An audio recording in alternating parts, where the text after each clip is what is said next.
교회를 떠나게 되는 가장 큰 이유가 무엇이라고 생각하십니까?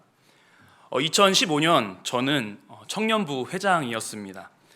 중학생 때부터 되게 열심히 신앙생활을 했었습니다. 그러다 보니까 교회에서는 참 눈에 띄는 아이였습니다. 청년이 되면서 CCC를 통해서 훈련을 받고 하나님에 대한 말씀에 대한 열정이 더욱더 커졌습니다. 당연히 교회에서는 열심히 활동을 했고 더 교회에서 오래 지내게 되었고요. 여기저기 불려다니면서 교회 일을 도왔습니다. 그렇게 열심히 살던 시기 청년부 회장이었던 저는 2015년 11월 교회를 떠났습니다. 당시 어떠한 이야기도 하지 않고 나갔었습니다. 그러다 보니까 저를 정말 걱정하시던 담임 목사님께서 연락을 하셨죠. 하지만 저는 돌아가지 않았습니다. 짤막한 문자 하나만 남겼어요. 목사님, 저는 하나님을 떠난 것이 아닙니다. 교회를 떠난 것입니다. 실제로 그랬습니다. 그 주에 저는 가는데 1시간 이상이 걸리는 친한 동생네 교회에 가서 찬양과 예배 속에 이 말씀 속에 하나님과 깊게 교제를 하며 얼마나 울었는지 모릅니다. 그 당시에 교회에서 어떤 일이 있었고 그런 선택을 하게 되기까지 어떠한 생각들을 했었는지 제가 자세하게 말씀드릴 수는 없지만 결국엔 이 교회의 본질에 대한 문제였습니다. 교회에서 신앙생활을 열심히 하면 할수록 이곳저곳에서 봉사하면 봉사할수록 공동체에 대한 마음을 품으면 품을수록 우리는 마음에 상처를 받을 때가 참 많습니다. LA 한길교회에서 담임 목사로 사역하셨던 이 노진준 목사님의 읽는 설교 요한복음의 한 구절은 참 가슴을 아프게 만듭니다. 함께 한번 띄워주시겠어요? 한번 읽고 넘어갔으면 좋겠는데요. 같이 한번 읽어봤으면 좋겠습니다. 시작. 교회는 희망적인 것 같으나 사실은 잔인한 곳, 절박하고 어려운 상황에 처한 사람이 모여있지만 사실은 답이 없는 곳입니다. 오히려 그렇게 안타깝게 답을 찾는 사람들을 이용하고 착취하려는 사람들이 기승을 부리는 곳은 누구도 원하지 않는 곳입니다. 교회가 본질을 잃어버렸을 때 예수 그리스도의 복음과 하나님의 말씀이 아니라 다른 부수적인 것에 집중했을 때 당장은 우리 눈에 보이진 않겠지만 분명히 균열이 생기게 됩니다.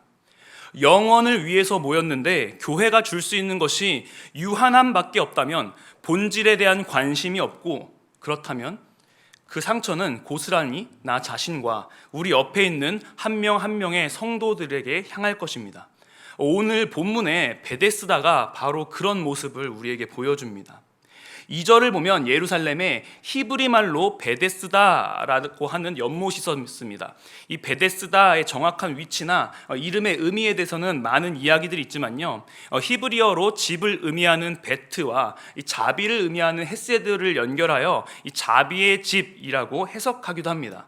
이 연못이 어떤 곳이기 때문에 이 자비의 집을 의미하는 베데스다라고 불렸는지는 3절에서 4절 말씀을 보면 알 수 있습니다. 함께 읽어보도록 하겠습니다. 시작. 그 안에 많은 병자, 맹인, 다리 저는 사람, 혈기 마른 사람들이 누워 물의 움직임을 기다리니 이는 천사가 가끔 못에 내려와 물을 움직이게 하는데 움직인 후에 먼저 들어가는 자는 어떤 병에 걸렸든지 낫게 됨이더라. 아멘. 이 베데스다 연못에는 정말 전설적인 이야기가 있었습니다. 이곳이 바로 치유의 연못이었던 것입니다. 천사가 가끔 이 연못에 내려와서 물을 움직이게 했을 때 가장 먼저 들어가는 자가 무슨 병을 앓고 있든지 상관없이 무엇인지 다 낫게 된다는 것입니다. 그러니까 자비의 집이라고 불렸던 것입니다. 그래서 이 3절에 나열되었듯이 많은 병자와 맹인, 다리 저는 사람, 혈기 마른 사람 등등 아프고 몸이 불편한 사람들, 수많은 사람들이 그 자리에 자리를 잡고 있었습니다. 여기서 이 전설적인 이야기가 사실인지 아니면 소설인지는 우리에게 상관이 없습니다. 왜냐하면 성경에서는 그 일에 대해서 더 이상 증언하고 있지 않기 때문입니다. 여기서 우리가 알 수 있는 것은 모든 사람들은 낫고자 하는 열망으로 이 베데스다에 모여있다라는 것입니다. 그런데 어떻습니까? 언제 천사가 내려오는지 물을 건드릴지는 아무도 알지 못합니다. 그들은 그 시기가 다가올 때까지 기다릴 수밖에 없고 계속 긴장하며 그 물을 쳐다봐야 했습니다. 그리고 만약 천사가 진짜 내려와서 물을 건드리면 너나 나나 할 것 없이 뛰어 들어가야만 합니다. 왜냐하면 먼저 들어가는 자 단 한 사람만이 어떤 병에 걸렸든지 낫게 되기 때문입니다. 이 자비의 집이라고 불렸던 이 장소에서 고침을 받기 위해서는 다른 사람들을 고려하지 않고 배려하지도 않고 이기적이게 행동해야만 했습니다. 그들은요, 삼삼오오 모여서 어떤 병 때문에 아픈지 어떤 마음이었는지 나누면서 기다렸을 것입니다. 여러 가지 담소를 나누었을 것입니다. 아픈 사람이 아픈 사람의 마음을 잘 알지 않습니까? 얼마나 서로 위로가 되었겠습니까? 하지만 눈앞에 물이 조금이라도 움직이면 상황은 완전하게 바뀌게 됩니다. 그 순간 가장 무자비한 사람들로 변하게 될 것입니다. 이 전설이 사실이라면 이 자비의 집이라는 이름과는 다르게 사실 가장 어렵고 힘들고 아프고 심지어 움직일 수도 없는 사람은 그 기회조차 갖지 못하는 곳이었습니다. 절대로 첫 번째로 들어갈 수가 없기 때문입니다. 그렇게 역설적인 곳에 38년 된 병자가 있었습니다. 하루 이틀도 아니고 38년 동안 고통을 받고 있었던 사람입니다. 그 사람이 언제부터 이 베데스다에 있었는지는 모릅니다. 적어도 그의 병세가 혼자 움직이기에는 너무나도 어려웠다라는 것입니다. 그런 병자에게 예수님이 찾아오시죠. 예수님께서 병을 고쳐주시거나 귀신을 내쫓으시거나 하는 기적들을 일으키실 때 보통 사람들이 예수님을 찾아옵니다. 다른 본문들을 보더라도 예수님의 치유의 능력에 대한 소문을 듣고 많은 무리들이 몰려옵니다. 그런데 38년 된 병자는 예수님께서 직접 찾아가시죠. 요한복음 5장 6절 한번 보시겠습니다. 읽어보겠습니다. 시작. 예수께서 그 누운 것을 보시고 병이 벌써 오래된 줄 아시고 이르시되 내가 낫고자 하느냐. 예수님은 이미 그 사람이 오랜 시간 동안 이 병 때문에 누워 있었다는 사실을 알았습니다. 그래서 병자에게 물어보죠. 내가 낫고자 하느냐. 원래 우리가 아는 그림이라면 이 질문에 네, 낫고 싶습니다. 아니면 주님이 원하시면 저를 깨끗하게 해주실 수 있습니다. 뭐 이렇게 대답한 이후에 예수님이 딱 멋있게 내 믿음이 너를 구원하였느니라.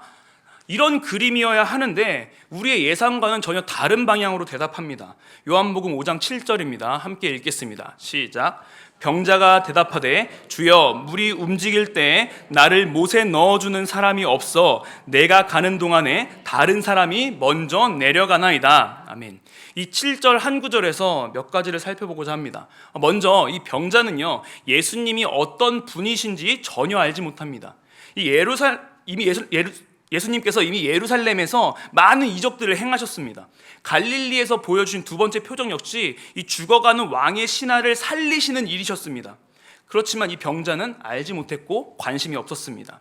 죽어가는 사람을 살릴 수 있던 사람이라면 당장 내 눈앞에 언제 내려올지 모르는 그 천사를 기다리는 것보다, 그래서 먼저 들어가야 하는 이 이길 수 없는 게임에 베팅을 하는 것보다 예수님을 찾아가는 게 맞았을 것입니다. 하지만 그렇지 않았습니다. 그 다음에 이 병자에게는 병에서 낫고자 하는 것보다 더 간절한 것이 생겼습니다. 눈치채셨는지는 모르겠는데요, 만약에 병이 낫는 것이 제일 된 목적이었다면 예수님의 물음에 적어도 네, 낫고 싶습니다 라고 대답했어야 합니다. 하지만 그렇지 않습니다. 다시 그 대답을 보겠습니다. 7절을 다시 한번 읽겠습니다. 시작. 병자가 대답하되 주여 물이 움직일 때에 나를 못에 넣어주는 사람이 없어 내가 가는 동안에 다른 사람이 먼저 내려가나이다. 아멘. 병에 낫고자 하는 마음보다 물에 먼저 들어가고자 하는 마음이 컸습니다.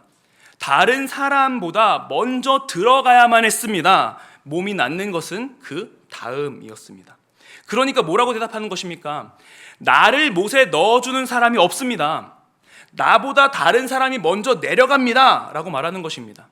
깨끗하게 나음을 받고자 했던 그 마음의 소원보다 세상이 말하는 전설의 이야기가 더 크게 느껴졌고 그 방법론이 자신을 구원해 줄 것처럼 믿었습니다.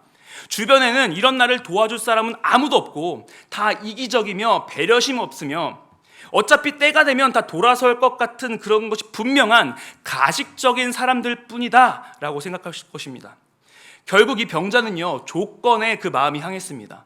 그 조건이 38년 동안 자신을 힘들게 만들었던 이 질병을 해결해 줄 수 있었다라고 그렇게 믿는 것. 그러니까 조건이 이 본질로 뒤바뀌어 버린 것입니다. 그 조건이 충족되지 않는 한 병에서 낫는 것은 있을 수 없는 일이 되어버리는 것이죠. 이 병자의 왜곡된 욕구가 느껴지십니까? 주객전도죠. 배보다 배꼽이 더 커진 격입니다. 우리도 이런 모습일 때가 참 많습니다. 하나님께서 허락해 주시는 행복한 삶을 추구하던 선한 소망이 그것을 줄 수 있을 것 같은 이 세상의 조건으로 가려져서 오히려 그 조건에 우리의 마음에 소원을 두는 것이죠. 그리고는 무엇이라고 고백하는 것입니까? 주님, 그것이 없어서 전 행복하지 않습니다. 주님, 그것만 이루어지면 좋을 것 같습니다. 어쩌면 주님, 그것만 허락해 주신다면 제가 이러이러하게 하겠습니다 라고 딜을 하고 그렇게 할 수도 있겠죠. 하지만 이것은 우리의 최고의 목적이 아닙니다. 최고의 목적을 이루기 위한 수단 정도에 불과합니다. 웨스터민스터 소요리 문답 제1문에서 말하는 인간의 최고의 목적, 하나님께 영광을 돌리며 영원토록 그를 즐거워하는 것, 그 목적, 그 본질이 흐려지는 것입니다. 그래서 예수님께서는요, 마태복음 6장 21절에 이런 말씀을 또 하셨습니다. 마태복음 6장 21절 함께 읽겠습니다. 시작. 내 보물이 있는 그곳에는 내 마음도 있느니라. 아멘. 이 말씀을 오늘의 본문과 연결시킨다면 무엇을 보물로 여겼는가를 볼 수 있을 것입니다. 이미 병자는요, 본질이 아니라 나음이 아니라 조건 자체를 보물로 삼고 있음을 보게 되는 것입니다. 방금 읽은 마태복음 6장에서 말하는 것과 같이 천국이 영생이 보물인지를 알면 세상의 어떠한 조건과 환경이 더 이상 연약해 만들지 못하며 다르게 행동하게 될 것이라는 것입니다. 그런데 이 본문 속에서도 참 놀라우신 하나님의 사랑을 봅니다. 죄인을 향한 하나님의 긍휼의 마음은 너무나도 큽니다. 왜냐하면 예수님을 잘 알지도 못했고 본질적인 것보다 방법론적인 것들을 바랬던 이 병자를 고쳐주셨기 때문입니다. 다시 한번 말씀드리지만 병자의 믿음 때문이 아니었습니다. 요한복음 5장 8절에서 9절도 함께 읽겠습니다. 시작. 예수께서 이르시되 일어나 내 자리를 들고 걸어가라 하시니 그 사람이 곧 나아서 자리를 들고 걸어가라. 이날은 안식일이니. 아멘. 일어나 걸으라 라는 그 한마디로 그의 병을 고쳐주십니다. 지금까지 굳게 믿었던 이 베데스다의 자비는 이제 아무것도 아닌 게 되었죠. 제일 먼저 물에 뛰어 들어가야만 한다는 그 어긋난 소망과 자신을 도와주지 않는다고 다른 사람들을 향했던 그 원망이 무색할 정도로 그는 온전한 몸을 입게 되었습니다. 여기서 우리가 알 수 있는 것은요, 병자가 예수님에 대한 믿음이 없었을지라도 어쩌면 그가 낳고자 하는 이 생명에 대한 본질적인 소망보다 빨리 들어가야 한다는 이 방법론에 매달려 있는 사람이었을지라도 예수님께서는 그의 주권적인 역사로 그를 고칠 수 있는 분이시라는 것입니다. 하지만요, 구원의 영역은 다릅니다. 오늘 본문을 통해서 저자가 말하고 싶었던 것은요, 이 38년 된 병자의 구원이 아닙니다. 그는 자신에게 그런 기적을 보여준 사람이 누구였는지도 알지 못합니다. 요한복음 5장 12절에서 13절 말씀입니다. 함께 읽겠습니다. 시작. 그들이 묻되 너에게 자리를 들고 걸어가라 한 사람이 누구냐 하되 알지 못하니 이는 거기 사람이 많음으로 예수께서 이미 피하셨음이라. 아멘. 14절부터 이후의 이야기를 읽어보시면 아시겠지만 예수님은 성전에서 그 사람을 다시 만났고 보라 내가 나았으니 더 심한 것이 생기지 않게 다시는 죄를 범하지 말라라고 명령하십니다. 예수님의 관심사는요 오직 한 영혼의 죄에 있었습니다. 더 이상 죄를 짓지 않고 구원의 길을 걸어가기를 바라셨습니다. 하지만 이 이야기에서 회개의 내용은 등장하지 않습니다. 변화되어 예수 그리스도를 메시아라고 고백하며 선포하며 돌아다니지도 않습니다. 그 대신 유대인들에게 자신을 고친 이가 예수였다라고 말하며 유대인들은 안식일에 그렇게 일을 행했다라는 이유로 예수님을 박해하기 시작합니다.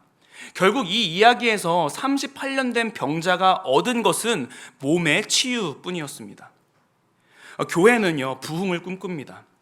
그리고 오늘의 본문이 교회에 시사하는 바는 하나님은 말씀으로 임한다라는 것입니다. 그의 일하심, 하나님의 주권적인 역사하심과 그의 구원의 일을 완성하는 일에 있어서 어느 누구도 막을 수 없습니다. 그렇기 때문에 모든 예수 그리스도를 믿는 사람들, 선택되어 구원받은 성도들의 모임을 의미하는 무형교회는 망하지 않습니다. 하지만 우리 눈에 보이는 이 유형교회는 망할 수 있습니다. 본질이 흐려지고 조건이나 방법론의 시선을 빼앗긴다면 이 베데스다의 38년 된 병자와 다를 것 없이 이 자비가 넘쳐야 하는 이곳 교회에서 원망의 소리만이 넘쳐날 것입니다.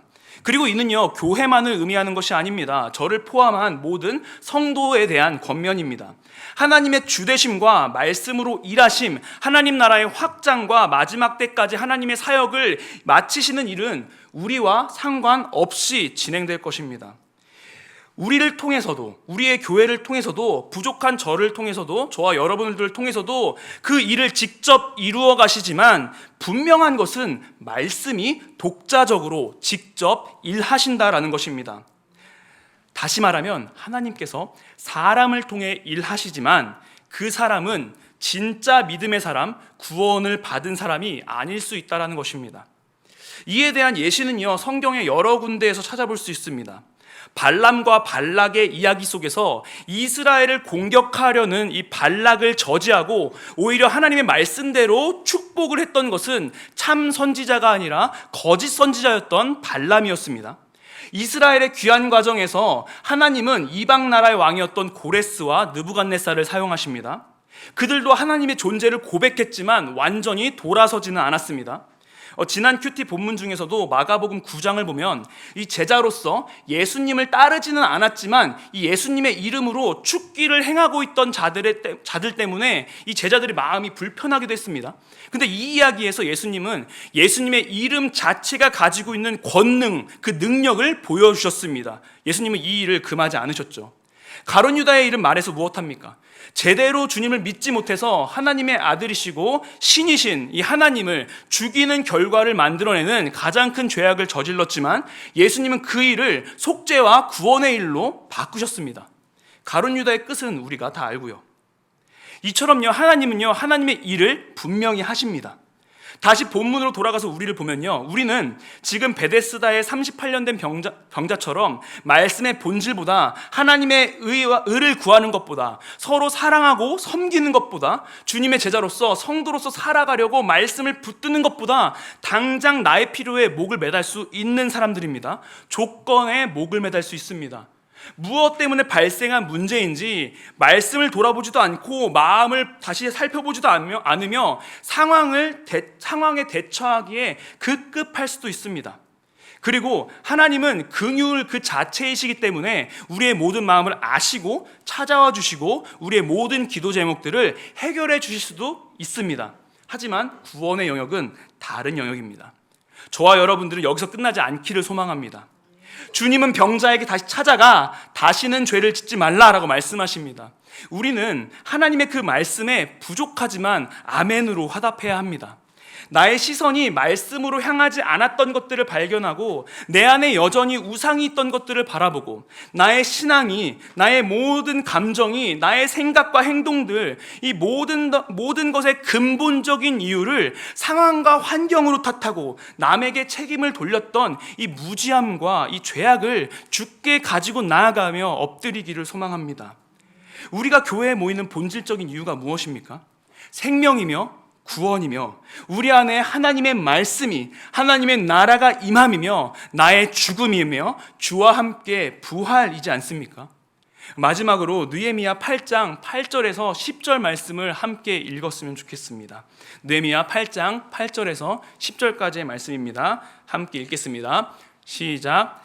하나님의 율법책을 낭독하고 그 뜻을 해석하여 백성에게 그 낭독하는 것을 다 깨닫게 하니 백성이 율법의 말씀을 듣고 다 우는지라. 총독 느헤미야와 제사장 겸 학사 에스라와 백성을 가르치는 레위 사람들이 모든 백성에게 이르기를 오늘은 너희 하나님 여호와의 성일이니 슬퍼하지 말고 울지 말라 하고 느헤미야가 또 그들에게 이르기를 너희는 가서 살찐 것을 먹고 단 것을 마시되 준비하지 못한 자에게는 나누어 주라. 이날은 우리 주의 성일이니 근심하지 말라. 여호와로 인하여 기뻐하는 것이 너희의 힘이니라 하고. 아멘. 말씀으로 인하여 완전하게 변화되고 성숙해지는 저와 여러분, 그리고 우리 하늘빛 우리 교회가 되기를 소망합니다. 이 시간 함께 보혈을 지나 찬양하시고 기도의 자리로 나아가겠습니다.